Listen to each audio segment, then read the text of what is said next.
लोके सज्जन षट्पदवीयरं प्रेम्यमानं मुदा भूयात् भारतपङ्कजं कलिमलकट्टं श्रीनमस्ते वशे मूलं करोति वाचालं पङ्गुं लम्बयते गिरिं यत्किपातमहं वन्दे परमानन्दमाधवं यं ब्रह्मा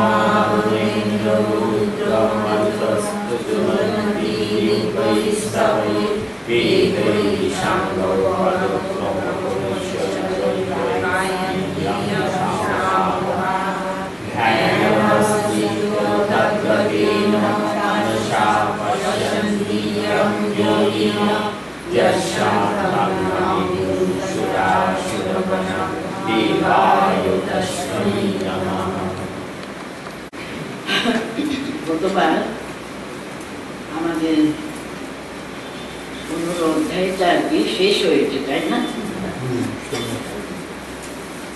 সে 8টি মাত্র অধ্যায়কে কিন্তু এই অধ্যায়কে কত গুরুত্বপূর্ণ অধ্যায় দেখুন। ভগবান বিষ্ণু কি বললেন, তার শেষ শ্লোকে বললেন, ইতি গুষ্যতমং শাস্ত্রম ইদমুক্তম ময়া নঘ। 8টি অধ্যায়কে তিনি পুরো গীতা শাস্ত্রের প্রথমে ইতি গুষ্যতমং শাস্ত্রম ইদমুক্তম ময়া নঘ। আমি যে তোমার কাছে যে এই পুরুষোত্তম যোগকে উনি উচ্চারণ করলেন, সেটা হলো একটি সম্পূর্ণ গীতা শাস্ত্রের যে সার সর্বস্ব সেখানে রয়েছে। উনি ওই একটি অধ্যায়কে তিনি একটি শাস্ত্র মর্যাদা দিলেন। এত প্রধান, এত তাৎপর্যমণ্ডিত মানে অধ্যায়টি, এই পুরুষোত্তম যোগ, এই অধ্যায়টা 45 অধ্যায়টা। কারণ সেখানে ভগবানকে লাভ করবার উপায়টা এত সুন্দরভাবে বিশালভাবে বর্ণিত হয়ে আছে। সেই তত্ত্বটা যদি যথার্থভাবে আমরা বুঝতে পারি, এই একটি অধ্যায়টা ঠিক ঠিক ধারণা করতে পারলেই হতো।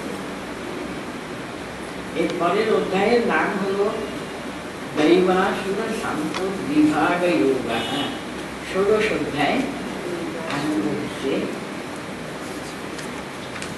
দৈব সম্পদ কি, আসরিক সম্পদ। আমাদের মানে মানুষের মধ্যে দুটো গুণ কিন্তু সর্বদা বর্তমান।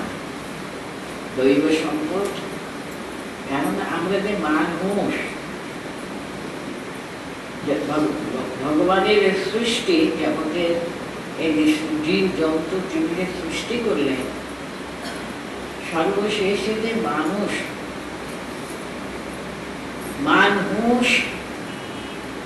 মানুষই কিন্তু ঠিক ঠিক মানুষ।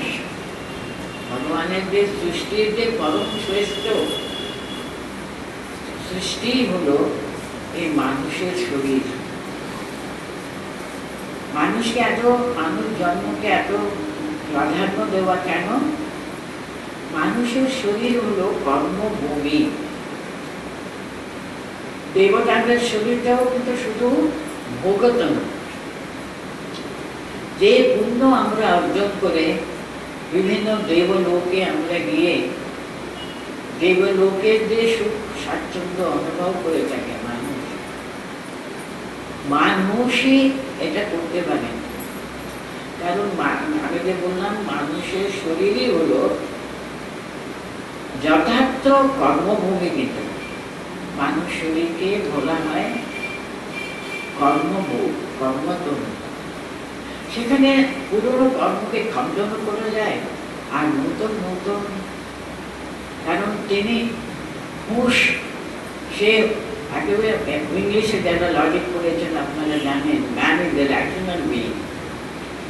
তারই বিচার বুদ্ধি আছে, তিনি বিচার করতে পারেন যে কোনো কাজের আগে এটা কি আমার পক্ষে ভালো না ভালো নয়। অন্য সমস্ত জীবজন্তু সকলে কিন্তু তাদের একটা ইনস্টিংক্টের দ্বারা তারা চলে, তাদের বিচার বুদ্ধি নেই।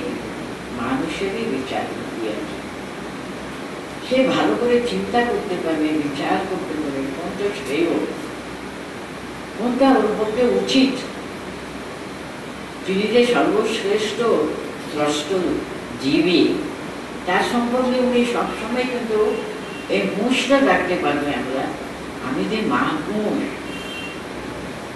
তার হুঁশ আছে মনুষ্য জন্মের যে কত শ্রেষ্ঠ সম্মান রয়েছে, মানুষে কিন্তু ভগবত লাভ করতে পারে।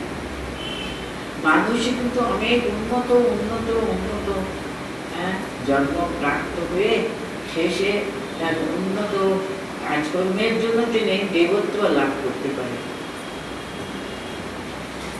আমি যে আগেই বলেছি দেবতারাও পারে না, এটা শুধু ভোগত নয়, যে সমস্ত পূর্ণ কাজ তারা করে তারা দেবলোক প্রাপ্ত হয়েছেন, দেবত্ব প্রাপ্ত হয়েছেন, সেটা পুরালে কিন্তু তারা আবার মানুষ হয়ে চলে আসবে। মানুষ জন্ম পাওয়া মানে ভগবানের একটা শ্রেষ্ঠ দান, এটা বল। কেন সুযোগ পেলেন তিনি আরো উন্নত হবার, আরো উন্নত হবার। কত কত কত আমরা জমি ঘুরে ঘুরে ঘুরে আমরা মনুষ্য জন্ম প্রাপ্ত পাই। ঠাকুর বারবার বলছেন মানুষ জন্মের সার্থকতা কোথায়? ভগবানকে যদি আমরা একেবারে দর্শন করতে পারি, ভগবানকে যদি লাভ করতে পারি, মানুষই পারে, আর কোনো জীবজন্তু পারবেই না। তার জন্য উনি শেষ করলেন, দেখুন, এটি গুহ্যতম শাস্ত্র বিদম উত্তম মায়া নাগা। আমি অত্যন্ত গুহ্য মানে সিক্রেট, এখানে অত্যন্ত সিক্রেট তোমাকে লাভ করবার যে শ্রেষ্ঠ পথ তোমাকে নির্দেশ করলাম, এই গুহ্যতম শাস্ত্র তোমার কাছে বলে। তাতে তুমি কি করতে পারো? এটা বুদ্ধি আর বুদ্ধিমান, ঠিক ঠিক বুদ্ধিমান হলে তুমি এই যে মনুষ্য জন্ম প্রাপ্ত হওয়ার যে সার্থকতা লাভ করতে পারো। এই বলে কিন্তু শেষ করেছি। একটা অধ্যায়কে তিনি একটা শাস্ত্রের মর্যাদা দিয়েছেন। এখন ষোড়শ অধ্যায়ের নাম হলো দৈবাসুর সম্পদ বিভাগে যোগা। দৈবী শক্তি, দৈবী গুণ, সেই সম্পদ আর কি, আর আসরিক সম্পদ, এই সমস্তগুলো কিন্তু গীতায় অনেকবার বলা হয়েছে। দৈবী সম্পদ যেমন আমরা দ্বিতীয় অধ্যায়ে পেয়েছি, যখন তিনি চিত্তপ্রজ্ঞের লক্ষণগুলো বলেছেন। আবার দ্বাদশ অধ্যায়ে ভক্তি যোগে ভক্তিমান তিনি মহাত্মা। মহাত্মান অস্তু কৌন্তেয় পরম শ্রেয়ঃ। কারণ যে শ্রেষ্ঠ দৈবী সম্পদের অধিকারী হলে তিনি কিন্তু মানুষের জন্মের যে সার্থক ভগবত একেবারে স্বরূপটা তিনি লাভ করতে পারেন।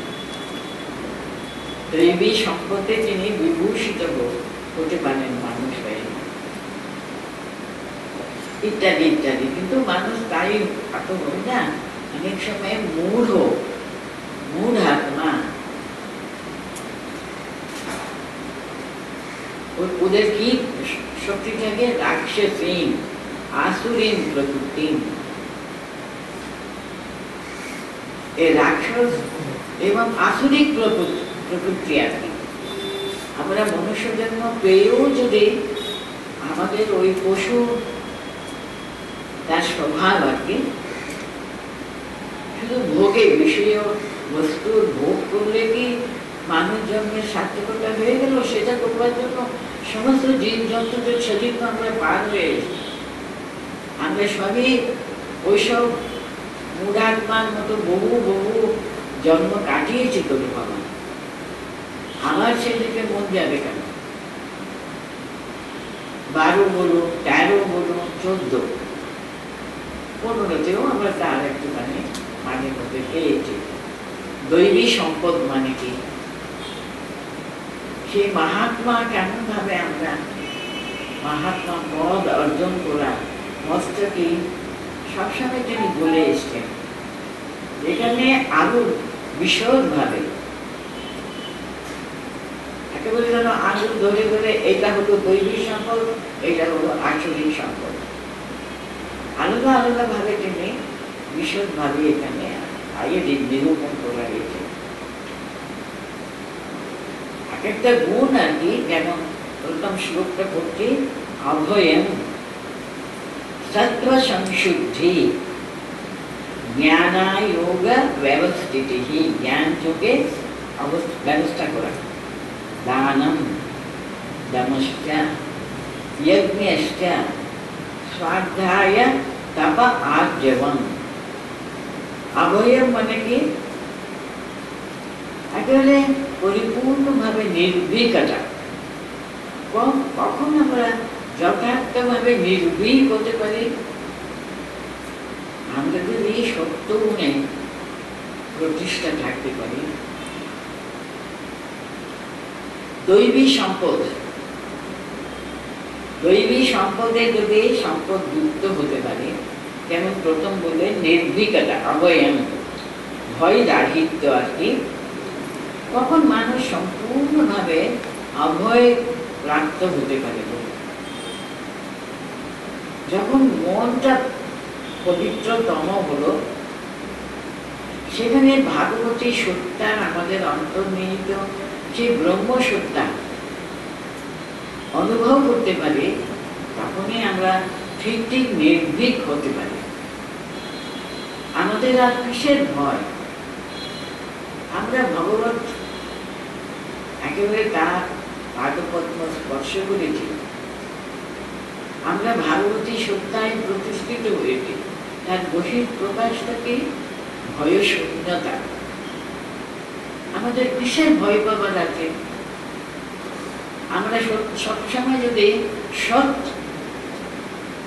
সৎ হয়ে থাকি, পরিপূর্ণভাবে সত্যে প্রতিষ্ঠিত হতে পারে, কিসের ভয়? তখনই ঠিক ঠিক মনে নির্ভয়ত্ব, ফিয়ারলেসনেস যাকে বলা হয়। যত আমরা ভগবানের দিকে এগোবো না, আমাদের মন কিন্তু ভয়হীন হয়ে যায়। আমি সত্যে প্রতিষ্ঠিত আছি, আমি দৈবী সম্পদের অধিকারী, আমি কোনোদিন কোনো অন্যায় করিনি, কোনো অসৎ পথে যাইনি, অসৎ কথা উচ্চারণ করিনি। ভগবানের সম্পূর্ণভাবে তার নিষ্ঠা, সম্পূর্ণভাবে ওখানে সমর্পিত মন, তার কিসের ভয়টাকে বলুন তো? এই যে ফিয়ারলেসনেস মানে নির্ভীকতা, তার একটা ঋজুতা থাকে, তার একটা তেজ থাকে। তার জন্য প্রথমে বললেন কি অভয়ম সত্য সংশুদ্ধি। সত্য সংশুদ্ধি মানে কি? অন্তঃকরণের আর কি শুচিতা, তাই না? সত্য সংশুদ্ধি, শুদ্ধতা কিন্তু একেবারে ভিতরে, অন্তঃকরণে। সেখানে কোনো রকমের আমরা কোনো অন্যায় পথে যাচ্ছি না বলে কি, যাইনি বলে কিরকম একটা মনে একটা তেজ থাকে। আর তাই জন্য বলছেন আমি এমন শুদ্ধ সত্য আধার, তাতে আমি ভরপুর থাকি। সত্য সংশুদ্ধি আর জ্ঞান যোগ ব্যবস্থিতি। জ্ঞান যোগ, যারা স্বামীজিকে ভালো করে পড়েছেন আপনারা জানেন, তিনি কিন্তু চারটে যোগকে খুব বিশদভাবে চর্চা করেছেন, আমাদের সামনে তুলে ধরেছেন। যেমন কর্মযোগ, রাজযোগ। রাজযোগ মানে এই সমস্ত নিঃশ্বাস প্রশ্বাস কন্ট্রোল করে আমাদের অত্যন্ত প্রখরভাবে আর কি একেবারে জ্ঞান যুগে আমি আত্মা, আমি এ সমস্ত, আমি শরীর নয়, মন নয়, বুদ্ধি নয়, অহংকার নয়, ওসব আমার উপরে আরো কিছু জিনিস আর কি একটা শরীর ধারণ করে আছে বলে মানে আমার একেবারে অন্তর্নিহিত সে ভাগবত সত্তা সম্পর্কে সবসময় তিনি অবহিত আছেন।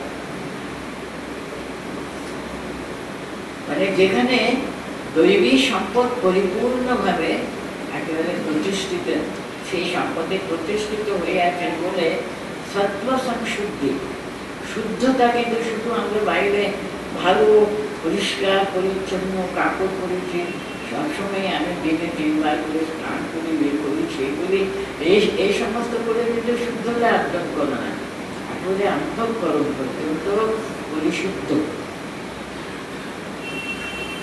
শুদ্ধতার যে একেবারে ভিতর পর্যন্ত অন্তঃকরণের সূচিতা, সেটা হলো সত্য সংশুদ্ধি। আর জ্ঞান যোগ ব্যবস্থা কি, মানে আমার সে আত্মজ্ঞানে আমি সম্পূর্ণভাবে অবহিত আছি। আত্মজ্ঞান কিরকম লাভ করে মানুষ? লাভ করে যখন শরীরটাই সর্বস্ব, মনটা সবসময় শরীরের সম্পর্কে কিন্তু আমরা খুব একেবারে আমাদের একেবারে অবহিত আছি। আমার শরীরের সম্পর্কে কোথায় একটুখানি অসুবিধা হচ্ছে, কি ব্যাপার হলো, সবকিছু আমরা খুব ভালোভাবে বুঝতে পারি। কিন্তু আমাদের অন্তরে দেশে দৈবী সম্পদ আছে, ভাগবতী সত্তায় কিন্তু আমরা প্রতিষ্ঠিত, সেটা কতটুকু আমরা অবহিত আছি সর্বদা। ওই যে আমরা যে ভগবানের সন্তান, ভাগবতী সত্তাই হলো আমার যথার্থ স্বরূপ। কিন্তু আমি শরীর নয়, কারণ শরীর তো সবসময় চেঞ্জিং, সবসময় পরিবর্তনশীল, কিন্তু শারীরিক ব্যাপারে উত্তরই আমরা সবসময় প্রতিষ্ঠিত থাকি। I am very conscious of the body and its ailments and everything. সেটা কিন্তু প্রাণীরা অবহিত আছেন, আমরা তো প্রাণী পর্যায়ে তো নেই, আমরা তো ভাগবতী সত্তায় প্রতিষ্ঠিত থাকবার কথা। সবসময় আমার শরীরের সম্পর্কে আমি সবসময় সচেতন, সেটাই কি আমাদের, ওটা প্রাণীরা তারা ইনস্টিংক্টিভলি তারা প্রতি মুহূর্ত তারা জানে শরীরে কি কষ্ট হচ্ছে, কোথায় কি হচ্ছে, এখন ফিরে আমাদের ইচ্ছা করছে, শরীরে সুখ দুঃখ নিয়ে তারা সবসময় ব্যস্ত। কিন্তু মানুষ তো, আমি যে মানুষ, ঠাকুর কি করে ডিফাইন করেছেন মানুষকে, আমরা আমাদের যে মানুষ শরীরের, মানুষ জন্মের যে শ্রেষ্ঠতা সম্পর্কে সব সময় আমরা হুঁশিয়ার পেয়ে আছি। সেটা ঠিক ঠিক, কিন্তু এই মানুষের মানুষ এই হুঁশ থাকার ব্যাপার আছে। জ্ঞান যোগ ব্যবস্থিতি মানে আত্মজ্ঞানে সর্বদা তিনি একেবারে প্রতিষ্ঠিত। আত্মজ্ঞান মানে কি, আমি সচ্চিদানন্দ স্বরূপম, সচ্চিদানন্দ শিবোহম শিবোহম শিবোহম। আমি কি সবসময় মনে রাখি আমি সচ্চিদ আনন্দ স্বরূপ।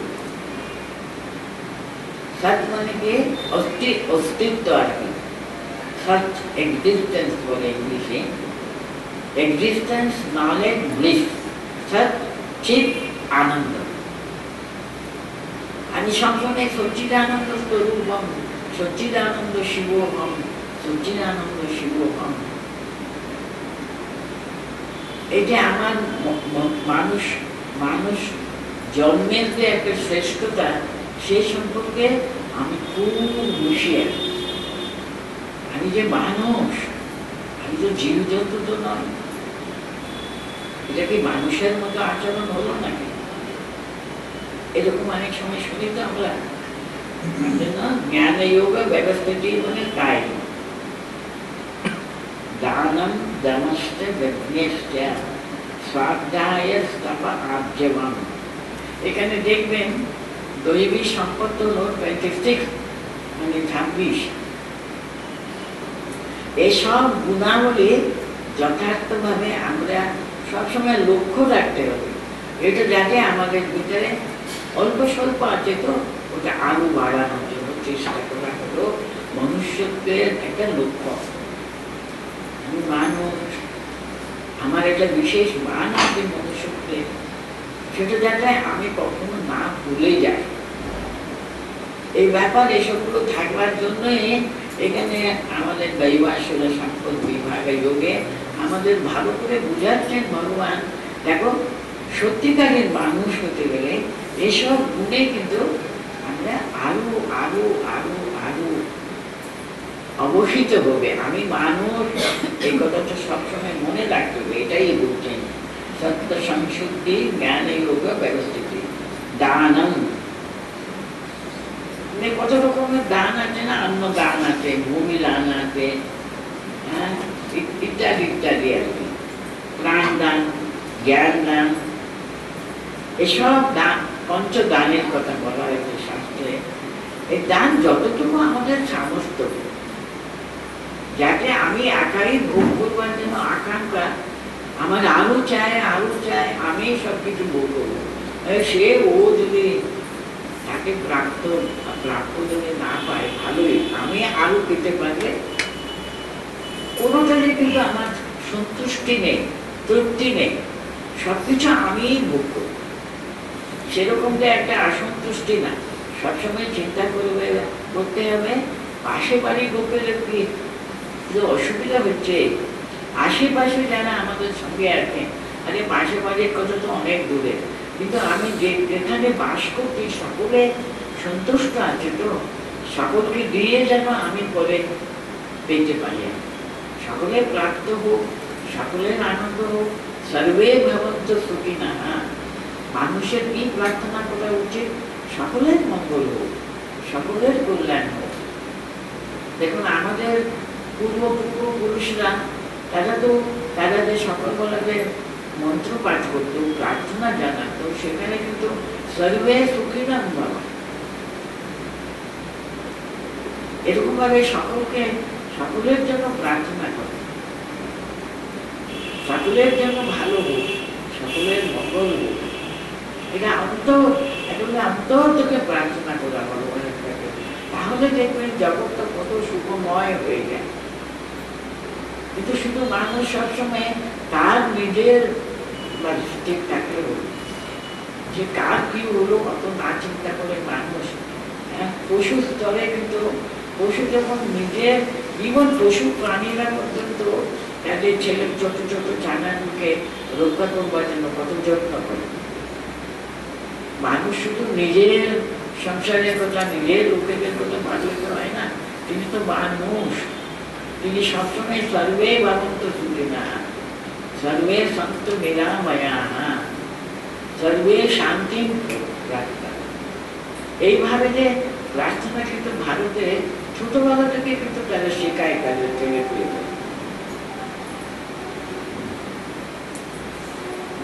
দমশ্চান মানে সমদম বলে আছে না, দম মানে বাহ্য, বাইরে ইন্দ্রিয় সবসময় আমাদের কন্ট্রোলে রাখবার চেষ্টা করে। বাইরে ইন্দ্রিয় মানে আমাদের চোখ, কান, এইসবগুলো কিন্তু আমাদের কন্ট্রোলে থাকবে। যেটা দেখার উচিত সেটুকু দেখবো, যেটা শোনা প্রয়োজন সেটুকুই শুনবো। কেন আমি আপনি এসব শুনবার জন্য আমার ব্যস্ততা কেন? সে দম মনে বহিরেন্দ্রিয়ের একেবারে কন্ট্রোল আর কি, সংযম। পঞ্চযজ্ঞ কিন্তু সমস্ত মানুষের, বিশেষ করে গৃহস্থদের এই পঞ্চযজ্ঞ আমাদের শাস্ত্রে আছে, সেটা প্রত্যেকটি গৃহস্থ পালন করবে আর কি। দেবযজ্ঞ, ঋষি যজ্ঞ, ভূত যজ্ঞ, নৃযজ্ঞ, পিতৃযজ্ঞ ইত্যাদি ইত্যাদি পঞ্চযজ্ঞের কথা কেন বলেছেন? এই সকাল থেকে যাতে আমরা দেবযজ্ঞ মানে সকালবেলা উঠে সর্বদা প্রথম ভগবানকে একটু স্মরণ বারণ করা। দেখবেন আগে আগে প্রত্যেকটি হিন্দুদের বাড়িতে একটা ছোট ঘর কিংবা একটা কোনো স্থান যেখানে তাদের গৃহ দেবতাকে বসানো থাকে, সেখানে প্রত্যেকটি মানুষের একটা কর্তব্য থাকে তাকে স্মরণ বারণ করা, তাকে বসে সবসময় প্রণাম নিবেদন করা ইত্যাদি ইত্যাদি। এই দেবতাদেরকে স্মরণ বারণ করা সেটা প্রতিটি বাড়িতে থাকতো। এখন কতদূর মানুষের কি ব্যবস্থা আমি জানি না, সেটা যেন না ভুলে যাই। মানুষ তো আমরা, এই মানুষের কিন্তু পঞ্চযজ্ঞের কথা আমাদের শাস্ত্রে বলা হয়েছে। কি কি বললাম আমি? প্রথম দেবতার জীবন, জ্ঞান প্রাপ্ত, তারপরে ঋষি যজ্ঞ। ঋষি যজ্ঞ মানে আর কিছু না, একটু সাধ্যায় শাস্ত্র, একটু অন্তত একটু গীতা, অন্তত 2-4টি শ্লোক সেটা রিসাইট করা, ভগবানের একটু চিন্তা করা। না, এটা তো দেবযজ্ঞ তো হলো ঋষি যজ্ঞ।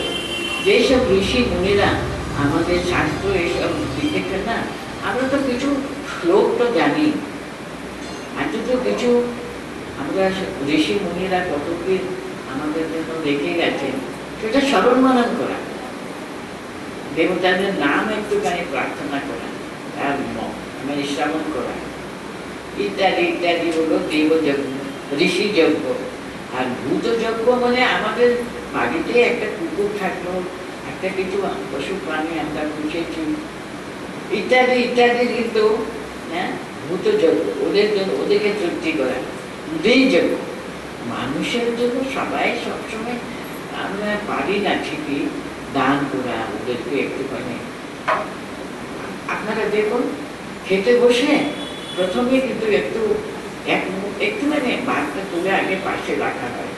তার মানে আমরা কিন্তু সকলের কথাটা মানি, ওরাও যেন আহার যেন প্রাপ্ত হোক, কেউ যেন একেবারে কিছু খেতেই পেলো না ওরকম যেন না থাকে, ওটা চিন্তা করা আর কি, সকলে যেন কিছু যেন প্রাপ্ত হতে পারে। আমাদের আমরা ছোটবেলাতে আমি এইসব শুনেছি, আমরাও দেখে আসছি, কোনো বাড়ির যে মা তিনি কখন খেলেন কেউ কিছু আমরা ছোটবেলা থেকে জানতে পেত, পেতাম না। তো উনি সকলের খাওয়া টাওয়া ঠিক মতো ভুলো তোলো সে দেখে শুনে সে কখন খেতে বসতেন, সে জানে আগে সকলকে তৃপ্তি করে তারপরে আমার নিজের জন্য ভাবতে হবে, নিজের খাওয়া দাওয়া, তাই না বলো?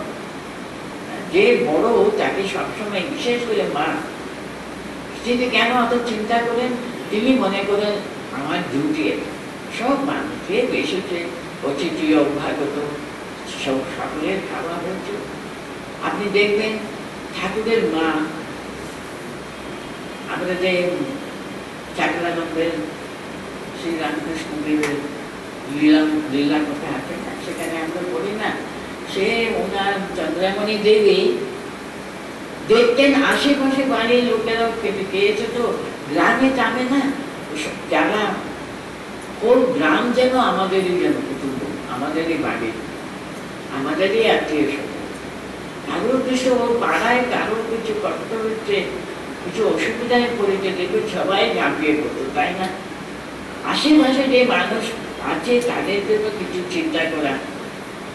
দেবযজ্ঞ হলো, ঋষি যজ্ঞ হলো, ভূতযজ্ঞ, না ভূতযজ্ঞ মানে পশু পাখি আমাদের পোষা, পোষারে কুকুর ইত্যাদি ইত্যাদি থাকে তো বাড়িতে, ভূতযজ্ঞ ওটা। আর নৃযজ্ঞ হলো সেটা, আরেকটা হলো পিতৃযজ্ঞ। ওর ছেলে একবার আমরা তাদের স্মরণ মনন করে তাদের একটু জল দেওয়া হয় না, সেই যে পিতৃদেবতাদের আমাদের, আমরা যার কাছে আমাদের এই শরীর পেয়েছি, এই বাড়িতে আমরা জন্মেছি, তাদের শিক্ষার্থী আমরাও মানুষ হয়েছি, তাদের জন্য একটুখানি পিতৃদের জন্য বছরে একবার তো আমরা করবোই, সে তাদের জন্য চিন্তা করে এইসবগুলো করা আর কি, তারা পিতৃযজ্ঞ আর কি। এই জন্য এরকম আর কি যজ্ঞেশটা মানে, যজ্ঞ মানে কি বলতো, যেমন ঘিটা যখন আগুনে ঢালা হয় হোমে, কি হয়, ঘিয়ের কিন্তু কোনো এতটুকু ছাই পর্যন্ত থাকে না, সম্পূর্ণভাবে পুড়ে যায়, তাই না? ঠিক তেমনি নিজের শরীর, নিজের মন, নিজের ঐশ্বর্য, নিজের সবকিছু কিন্তু সকলের জন্য, কিন্তু শুধু আমার জন্য মাত্র নয়। এই কত বড় আমাদের হিন্দু শাস্ত্রে কত বড় তত্ত্বগুলো আছে না, একটু গভীরভাবে যদি আমরা চিন্তা করি, এই সবগুলো আছে এই যে আমাদের শিক্ষা দেবার জন্য। বললো না যজ্ঞষ্টা স্বাধ্যায় স্তপ আর্জবম। স্বাধ্যায় মানে কি? এটা কজন সত্যি সত্যি বাড়িতে করে আমি জানি না। ঠাকুর মায়ের সন্তানরা আমি জানি ওরা একটু কথা মতো পাঠ করে প্রতিদিন নিয়মিত পারে, কিন্তু শ্রদ্ধায় হলো শাস্ত্র পাঠ। একটুখানি না কিছু কোনো একটা সময় তার জন্য একটু সময় রেখে ওই শ্রদ্ধায়টা করা, শাস্ত্র শাস্ত্র মর্যাদা দিয়ে শাস্ত্র পাঠ করা। সামান্য কিছু আমরা এক চ্যাপ্টার গীতা পড়ব, নাই বা এক চ্যাপ্টার হলো 10টা গীতার শ্লোকগুলো প্রতিদিন আমি উচ্চারণ করলাম। ভগবানের তিনি ভগবান কৃষ্ণ মানে পরব্রহ্ম স্বয়ং শ্রীকৃষ্ণ রূপে এসেছিলেন, তার নিজের মুখের কথা একটুখানি পাঠ করে, কিছু একটা পাঠ করে না, আপনারা দেখেছেন সে নিজে জপ করে একটু পাঠ করে, সেটাই হলো আমাদের শ্রদ্ধায়। নিজে বসে শাস্ত্র একটুখানি পাঠ করে, স্বাধ্যায়। তাপাহা আর্যবং, আর্যবং মানে সরলতা। সরল সহজ হওয়া না, সত্যি ভগবানের কৃপায়।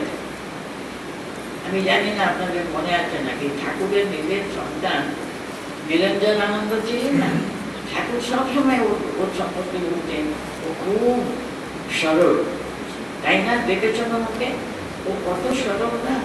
সরলতা না থাকলে কিন্তু ভগবানের প্রতি ভালোবাসা কিংবা ভগবানের কৃপা খুবই সরল সহজ হয়ে গেল। কোনো কপটতা ইত্যাদি ইত্যাদি আশ্রয় করাটা কিন্তু ভালো না। তাদের মধ্যে আর্যবং, সরল, স্ট্রেট ভালো, মানে কোনো মিথ্যা আচরণ, মিথ্যার এতটুকু সামান্য সংস্পর্কও থাকবে না, সেটাই হলো আর্যবং, সরলতা। আরো অনেক বলেছেন অহিংসা। অহিংসা মানে আমি কারুকে একেবারে চুরি দিয়ে কাটতে চাইনি, এটাই হলো আমি খুব অহিংসাবাদী বললে হবে না। অহিংসা মানে কায়া বাচা মনসা। আমরা কায়া মানে শারীরিকভাবে কাউকে আমি কষ্ট দেব না, আর শারীরিক ব্যাপারে কাউকে কিছু আরো ছট করে দুটো চড় লাগালাম, কথা বলবার আগে এত রাগ হয়েছে না, ভালো করে ভাগ ধরতে বলবো। আমার বেশি শক্তি আছে, আমি আরেকজন এত শক্তি নেই, তার উপরে খুবই অত্যাচার করতে পারি। কিন্তু সবসময় যে অন্তর থেকে বাঁচা, আমার কথাগুলো কিন্তু এত কর্কশ হলে কি করে মানুষ সেই কথা শুনে আনন্দ পাবে? শুধু কর্কশতা না, ভঙ্গিটা, কথা তো ওই একই, কিন্তু বলার ভঙ্গি আছে না, সেখানে যাতে কারোর যেন মন একেবারে ক্লেশ যেন না যায়। আমাদের কথাগুলো যেন মানুষের হ্যাঁ ওরা অন্যায় করছে, সত্যি সত্যি আমাদের তার জন্য আমাদের কিছু বলতে হবে ঠিকই, বলার ভঙ্গিটা যদি উইথ লাভ যদি হয়, ভালোবেসে যদি আমরা যদি তাকে বুঝাতে পারি, তার জন্য কোথাও যেন মনের ভিতরে এই ভাবটা থাকে অহিংসা। আমার মন থেকে সম্পূর্ণভাবে হিংসা ভাবটা আগে দূর করে দেবো। পীড়না করো, পীড়না সম্পূর্ণ বর্জন, কোনো মতেই পীড়না করবো না, ওটা হলো অহিংসা। সত্যম অক্রোধশ্চ ত্যাগঃ, সত্য কথা তো আপনারা জানেন, সত্যও তাই, কায়া বাচা মনসা, অসত্য কোনো কিছু না, সেই পথটা যেন না করা। অক্রোধ, অক্রোধ ত্যাগঃ, শুধু স্বার্থ চিন্তা না করাই কিন্তু যথার্থভাবে ত্যাগ।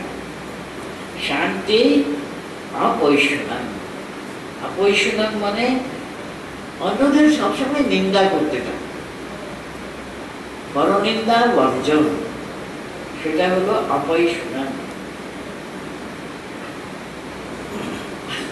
মা বলেছেন সবসময় আমরা একেবারে অন্যদের একেবারে সবসময় নিন্দা করতে থাকি, আমরা তার কি একটাও ভালো গুণ নেই?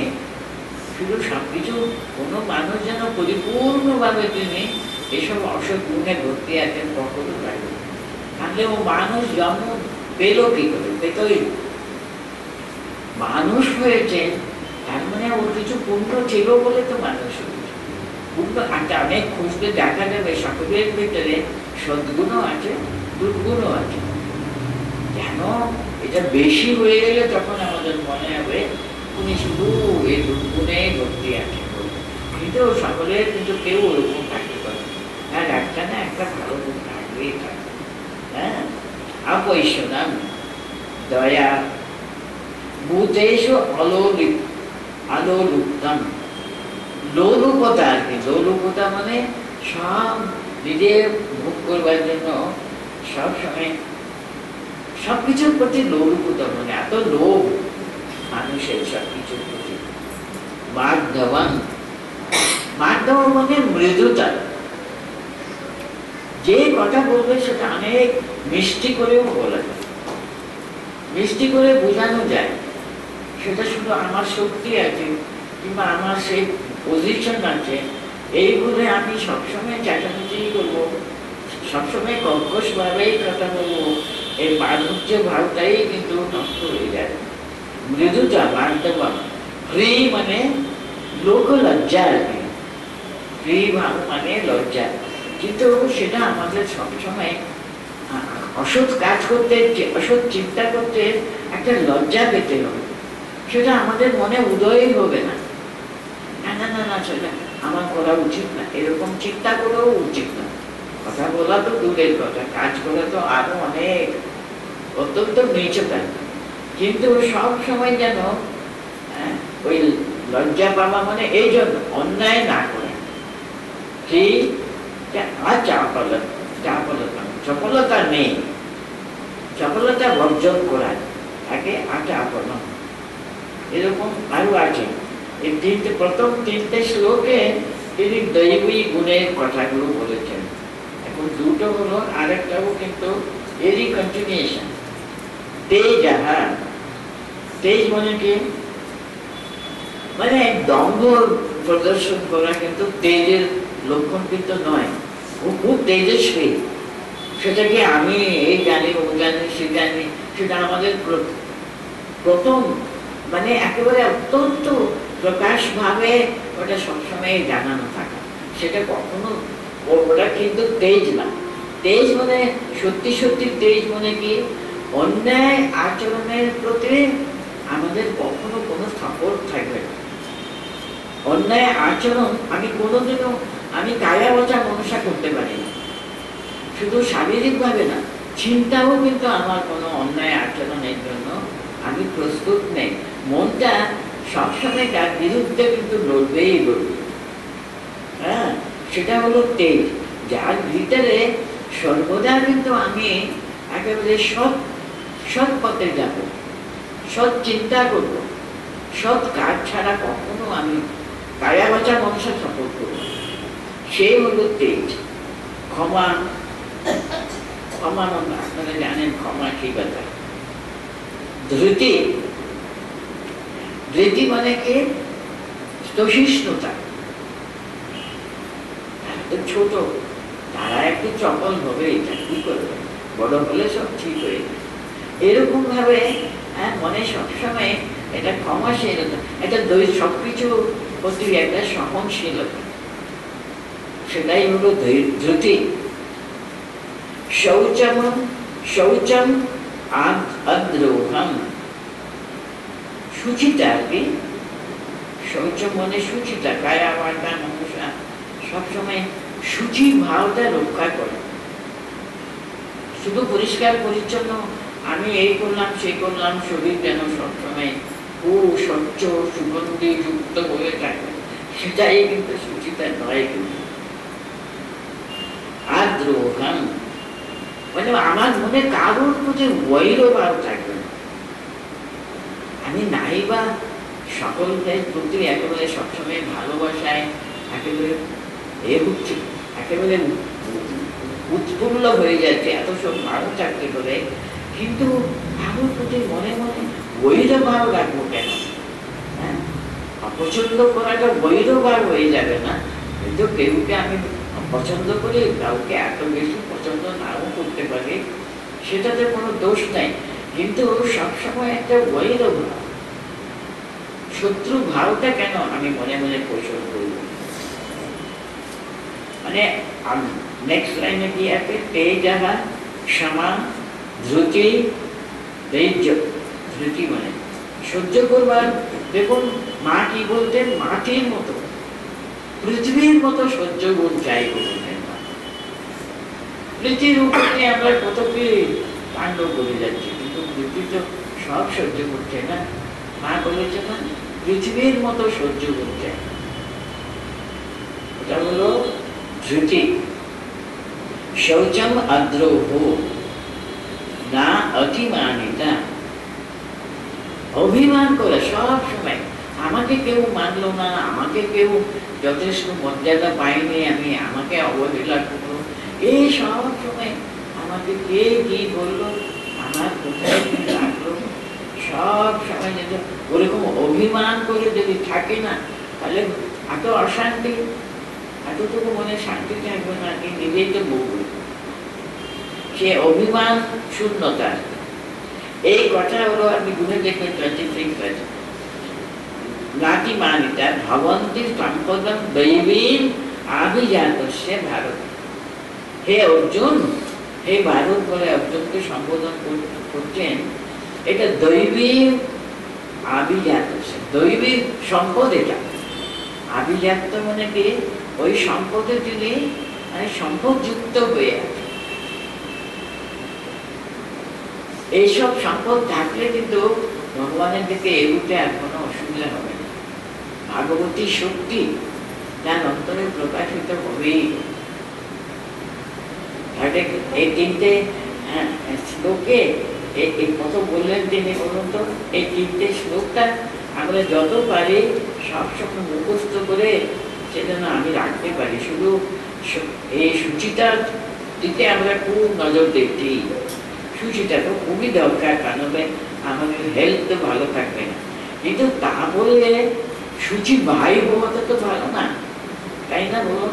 আমরা সূচিটা ওই সূচি বাই করবো, শুধু বাইরে অনেক সৌন্দর্য রাখবার চেষ্টা করবো। অন্তর সূচিটা মনের ভিতরে একেবারে সবসময় এই সূচিটাকে ধরে রাখাটা, সেটা খুব চেষ্টা করতে হবে। তাহলে কি কি পড়লাম আমরা?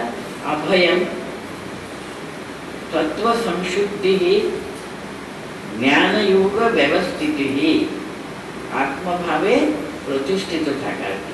দানম, দমশ্চ, যজ্ঞশ্চ, স্বাধ্যায়, তপ, আর্জবম।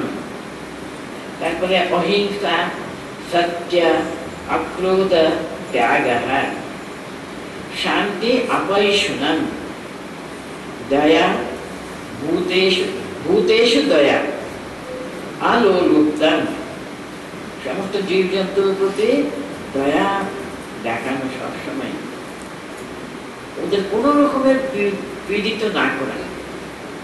মার্দবম, মৃদুতা, ফ্রি, আচাপলম, চপলতা শূন্য আর কি।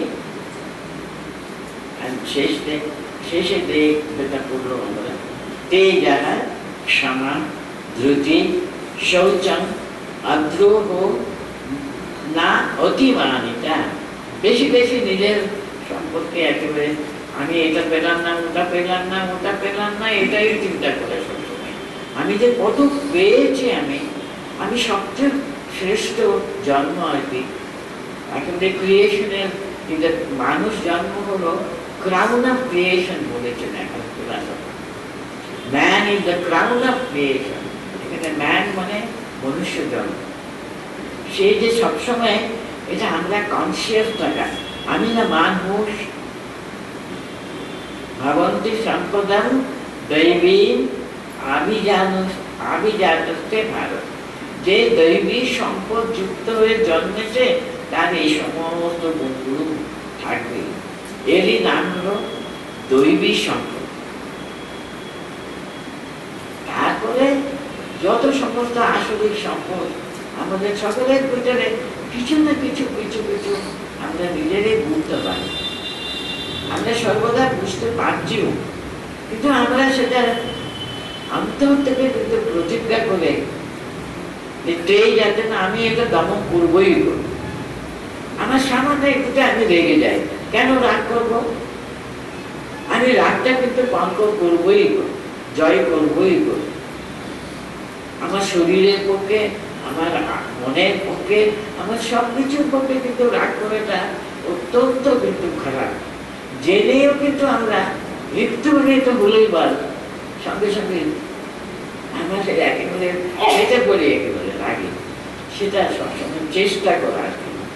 এরপরে দেখবেন কত শ্লোকে এই আসরিক প্রকৃতি, এই কথা হলো দৈবিক প্রকৃতি, এটা অর্জন করার কত কষ্ট তিনি জানেন। 3টে শ্লোকে তার কথাটা বলে মানুষকে কিন্তু ঠিক ঠিক মানুষ হতে হলে এইসব দৈবিক শক্তি সম্পন্ন হতেই, দৈবিক শক্তিতে তাকে প্রতিষ্ঠিত হতেই হবে। আমি যে বললাম গীতায় কত অধ্যায়ে তিনি এই দৈবিক শক্তি, এটা বললাম আমি আপনাদের প্রথম 2য় অধ্যায়ে আছে, তারপরে 12, 13, 14 সব জায়গাতে আমরা এই আমাদের অন্তর্নিহিত আসরিক সমস্ত গুণাগুলি কেন বারে বারে বলেছেন, যাতে মানুষ বুঝুক তাকে কে টেনে রাখে, তাকে কে পরিপূর্ণভাবে সেই দৈবিক শক্তিতে প্রতিষ্ঠিত করতে তাকে সবসময় আমাদের আটকায়। কারণ আমরা দৈবিক প্রকৃতি এত সহজে, কারণ আমরা পশু স্তর থেকে আমরা হিউম্যান মানুষ হয়ে জন্মেছি। কত উঁচুতে আমরা কি আমাদের হিন্দু শাস্ত্র বলে জানেন, 84 লক্ষ জন্ম পার হয়ে হয়ে হয়ে হয়ে আমি মাটি মশা কত কি হয়েছিলাম, বলো এখন মানুষ জন্ম হয়েছে। এই মানুষ জন্ম হলো আমি এখনই বললাম সবচেয়ে শ্রেষ্ঠ মানুষ।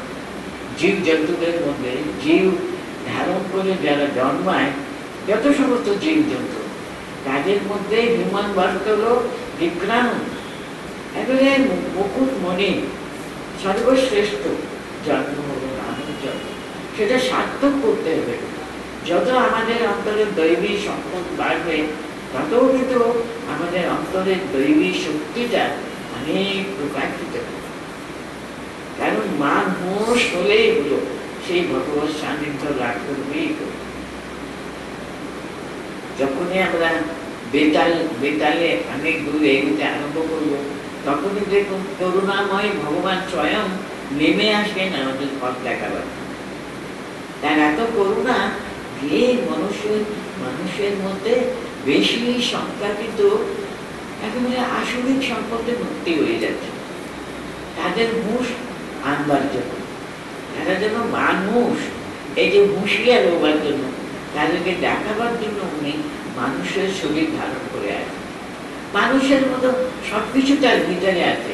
তিনি কি করে সবগুলো জয় করে তাকে নিজের কন্ট্রোলে রেখে তিনি তার দৈবিক শক্তিটা প্রকাশ করবার জন্য কেমন চেষ্টা করেছে, আমাদের সামনে করে দেখিয়েছে।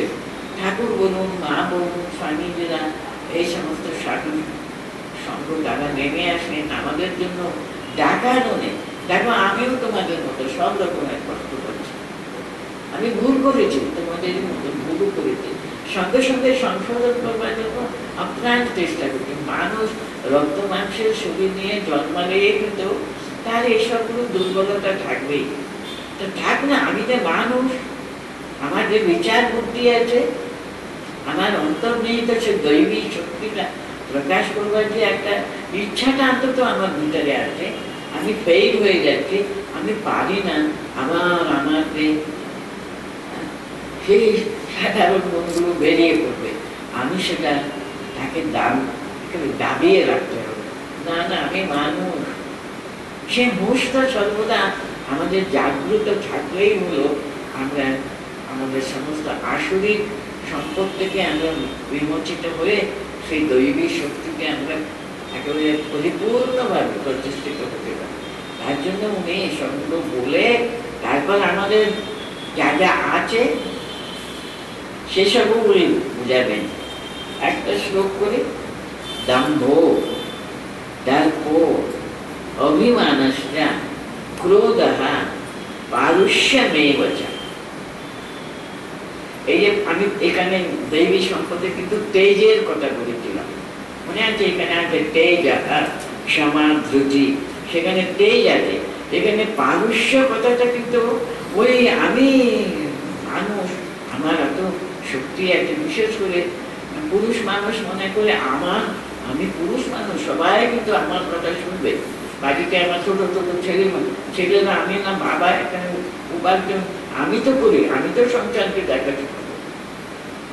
আর মা মনে করে আমি তো এই যে লালন পালন করবার জন্য, তা না, সে শিশুদের অন্তরে সে ভগবত শক্তিটা প্রকাশ করবার জন্য, সেটা আরো আরো আরো ভাবে বাড়াবার জন্য প্রথম থেকে তাদের যে কর্তব্য আর কি সেটা ঠিক ভাবে পালন করলে তারা ঠিক মানুষ হয়ে উঠবে। কত তাদের কর্তব্য তাদের সন্তানদের প্রতি। এরকম সবাই যদি নিজেদের কর্তব্য সম্পর্কে সেটা অবহেলা করলে কিন্তু এইসব আসরিক শক্তির প্রকাশ। কারণ মানুষের মধ্যে সবই আছে, কিন্তু যেহেতু তার বিচার বুদ্ধি আছে, ও কোনটা উচিত কোনটা উচিত না, এই বিচার জ্ঞান মানুষেরই আছে। তো যখন আমাদের এই শরীরটা তো দেহ দত্তমাঞ্চের শরীর, সেখানে তার স্বভাব যে পশুত্ব থেকে আমরা আস্তে আস্তে আস্তে কত কষ্ট করে ওই মানুষ সত্যি উত্তীর্ণ হয়েছে, আবার যেন না পড়ে যায়। তার জন্য উনি দুটোও দেখাবেন। দেখো, দম্ভ, দর্প, অহংকার সব থাকবে, মানুষ সব থাকবে, কিন্তু সেটা কেমন কন্ট্রোল করতে হবে সেটা মানুষই জানে, অন্যরা জানে না, অন্য কোনো ওরা জানেই না ওটা কন্ট্রোল করা যায়। কারণ বিচার বুদ্ধি মানুষেরই আছে। তার জন্য এখানে আমাদের যে পশুত্ব আর কি, যে অন্তর্নিহিত রাক্ষসী আসুরিক শক্তি, তাও বুঝিয়েছেন এখানে। দম্ভা, দর্পা, অভিমান। আমি এত পাস করেছি, আমি এই করছি, আমি কত বড়, আমি কত বড় লোক, ইত্যাদি ইত্যাদি নিয়ে মানুষের কত নিয়ে অহংকার করি। দম্ভ মানে তাই, দম্ভ, দর্প, অন্তর্নিহিত অহমিকার এটা প্রকাশ আর কি। অভিমান, এসব মানেগুলো আমরা ভালো করে নিজেরা অন্তর থেকে বুঝতে পারি বলে এই আসরিক শক্তিটা এত বেশি আর বর্ণনা করবো না আমি। দম্ভ, দর্প, অভিমান, ক্রোধ, পারুষ্য মেয়ে বলছে। পৌরুষ মানেটা কি কোনো অহংকার না, যখন ওটা পারুষ্য রূপে শুধু অভিমান, শুধু মানুষকে কষ্ট দেয়, তখনই কিন্তু ওই পারুষ্য হয়ে যায়। এত বেশি অভিমান, এত বেশি অহংকার, তার প্রকাশটা এত ক্রূর ভাবে প্রকাশ পেলেই ওটা পারুষ্য মেয়ে বচা। অজ্ঞানম চা আভিজাতস্য পার্থা সম্পদম আসুরে। হে পার্থ, মনে রাখবে, তোমার মনে যখনই এসব উঠবে না, চিন্তা করবে এটা আসরিক শক্তির প্রকাশ নাকি দৈবিক শক্তির প্রকাশ। মহাত্মার মূঢ়াত্মা, এই কথাও কিন্তু গীতায় আমরা অনেকবার পেয়েছি। মহাত্মা নষ্ট করতে ভগবান কৃষ্ণ আমাদের একেবারে চোখে যেন আঙুল দিয়ে দেখাচ্ছেন, হে মহাত্মা। আত্মার প্রকাশ অন্যদের সুবিধার জন্য, অন্যদের মঙ্গলের জন্য। আমরা যদি আমাদের অন্তরের শক্তিটা প্রয়োগ করি, সেটা কিন্তু দম্ভ দর্প হবে না, সেটা কিন্তু আমরা আগে যা দৈবিক শক্তি, তার একটা অভিমান থাকতে পারে। আমি না মানুষ, এই যে অভিমান, আমি না মানুষ, আমার এরকম করে একদম উচিত। সেই পৌরুষ, সেই অভিমান যদি আমাদের অন্যদের উপরে অত্যাচার করবার জন্য সেই একই শক্তিটা যখন আমরা ব্যয় করি, তাহলে সেটা পারুষ্য নেই, ওটা হয়ে যায়। অত্যন্ত ক্রূর ভাবে সেটা আমরা ব্যবহার করছি। সেটাই দম্ভ রূপে, দর্প রূপে, অভিমান রূপে প্রকাশ হতে পারে। আর একটুখানি আমার ইচ্ছাটা পূর্ণ হলো না তো, এত ক্রোধ, এত রাগ, এত অহংকারের জন্য, অন্যকে কষ্ট দেওয়ার জন্য আমরা এগিয়ে যাচ্ছি আমাদের শক্তিটা নিয়ে, সেখানে কিন্তু পারুষ্য নেই। ওই শক্তিটা আমরা ভালোভাবে ব্যবহার করছে। তার জন্য মানুষকে সবসময় হুঁশ মানে এটাই, একই শক্তি, সেটা কিভাবে আমরা ব্যবহার করি তার উপরে নির্ভর করে। না আমি তো মানুষ, আমার এরকম করা উচিত না। এই যে দেখুন এটাও কিন্তু তেজ, তাকে তেজ বলা হয়েছে অন্তর্নিহিত শক্তির প্রকাশ। সেই শক্তি কিন্তু অন্যদের কষ্ট দেবার জন্য, অন্যদের দাবিয়ে রাখবার জন্য না, সেই শক্তির দ্বারা নিজেকে কন্ট্রোলে রাখবে। সেই শক্তিটা কেমন আমরা ব্যবহার করব, সেই ব্যবহারের উপরে কিন্তু সেটা তফাৎটা বুঝতে পারবো। অন্যদের কষ্ট দেবার জন্য, অন্যদের দাবাবার জন্য কিরকম ভাবে আমরা আমাদের পৌরুষ, আমাদের শক্তিটা ব্যবহার করছি, তার উপরে নির্ভর করে। অজ্ঞান, কেন মানুষ এইভাবে নিজের অন্তর্নিহিত সেই শ্রেষ্ঠকে আমরা প্রকাশ না করতে? যেহেতু অজ্ঞানী, আমরা জানি না। আমি মানুষ এটাই ভুলে গেছি, আমার রাগ হয়েছে, সেটাই প্রধান ছিল, সেটা প্রকাশ করে অন্যদের খুব কষ্ট দিতেই হবে, না দিলে কিন্তু আমার তৃপ্তি হচ্ছে না, এটাই হলো অজ্ঞান। আমি যে মানুষ, সে আমাদের মানের সম্পর্কে আমি একেবারে ভুলে গেল, সেটাই অজ্ঞান। আভিজাত, দেখুন আভিজাত কিরকম একটা ভালো গুণ। আমি মানুষ, আমার একটা হুঁশ রাখতেই হবে, আমার একটা উচ্চ ভাব সর্বদা মনে রাখতেই হবে। সেটা যেমন দেখুন একই জিনিসটা আমরা কেমন ব্যবহার করছি। আমি তো এত বড়, যে এসব বাইরে আমাদের পজিশন বলুন, আমাদের ঐশ্বর্য বলুন, আমাদের বিদ্যা বুদ্ধি বলুন, আমাদের শরীর শারীরিক সৌন্দর্য বলুন, সবকিছু কিন্তু দুদিনের ভিতরে এই আগে এই চলে গেল। সেটা জেনেও কিন্তু আমাদের পুরুষ আমাদের দেখা যায়, সেটাই দম্ভ হয়ে যায়, অহংকার হয়ে যায়, অভিমান হয়ে যায়। অথচ এটা অজ্ঞানে যদি প্রতিষ্ঠিত হয়ে যায়, তার অন্তরে কিন্তু জ্ঞান আলোক যদি একটু জ্বললেই হলো, ও বুঝবে এটা কিন্তু উচিত না, এটা প্রকাশ করাই উচিত না। আমি যে মানুষ, একই জিনিস মানুষকে ভালো দিকেও দিয়ে যায়, একই জিনিস মানুষকে এরকম আবার একেবারে পশু স্তরেও নামিয়ে দেয়।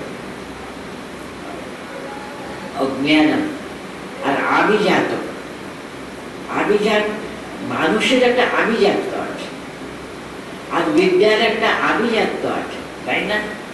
আমি আদর্শ পড়াশোনা করেছি, শুধু ওখানে গিয়ে 5 লাখ কষ্ট পেতে হলো না, আমার জীবন চর্চায়ও কিন্তু ওই যে আমি শ্রেষ্ঠ কিরকম, আমি সব সময় হুঁশিয়ার আছি, আমার আভিজাত্য আছে। কিন্তু কিসের জন্য? আমি না মানুষ, আমি তো একটা জীবজন্তু নয়। আমি এরকম আমার রাগটা, অহংকারটা প্রকাশ করব, সেই ব্যাপারে কিন্তু আমি না এত শ্রেষ্ঠ একটা কুলে জন্মেছি, আমার এরকম ব্যবহার করতে উচিত কি?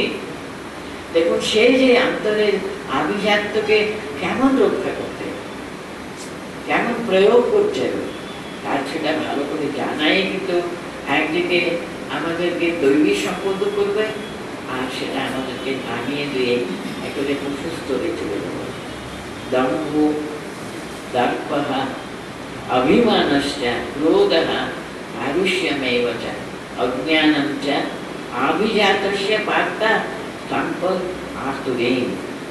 এই যে আরম্ভ করলে মনে আসছে সম্পদের প্রথম থেকে আরম্ভ করতে না থাকে, চারটে আজকে দম্ভ, দর্প, অভিমানশ্চ, ক্রোধঃ, পারুষ্যমেব চ, অজ্ঞানম চ, আভিজাতস্য পার্থ সম্পদম আতুরেণ।